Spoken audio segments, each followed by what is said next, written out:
According to the Kharkiv Regional Military Administration, 812 children and 724 people with disabilities, some of them with limited mobility, now live in Kupyansk and near it. Mandatory evacuation is primarily designed for these categories of Ukrainians.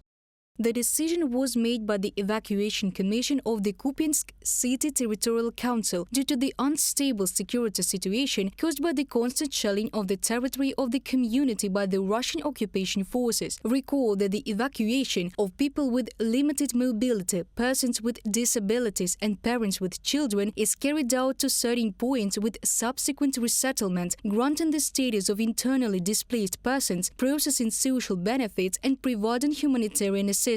Kupyansk City Military Administration on Facebook.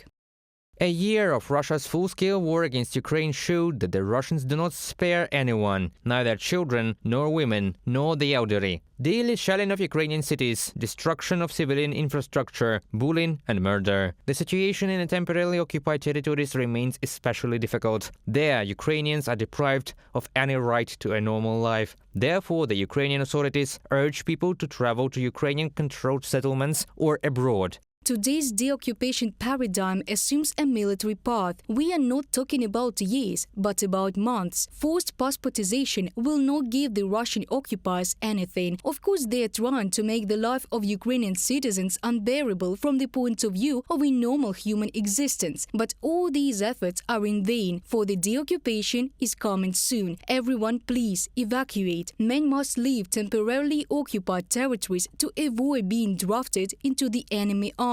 It is also better for women and children to leave so that they are not used as human shields. Irina Vereshchuk, Deputy Prime Minister of Ukraine, Minister of Reintegration of Temporarily Occupied Territories, on the air of the National Telethon.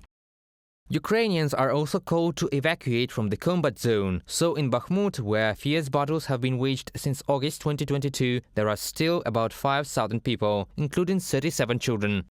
There is food, water, medicine in the city. People were provided with everything in advance. Tetiana Ignatchenko, representative of the Donetsk Regional Military Administration, in an interview with CNN.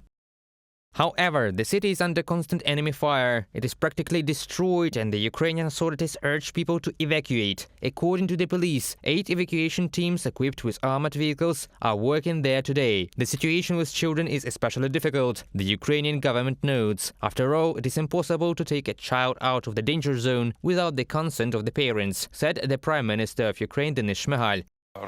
A corresponding regulatory framework has been developed and will be approved by the Cabinet of Ministers next week to enable the evacuation of children with an adult during forced evacuations that are announced in combat zones. Unfortunately, neither international nor Ukrainian legislation does not make it possible to take children by force and take them out in the presence of parents who are not deprived of parental rights. Therefore, when parents treat this irresponsibly, already hit their homes, and shells, bombs hit the area near them or already hit their homes. This is a big problem. We are working to find a way to evacuate the child with at least one parent.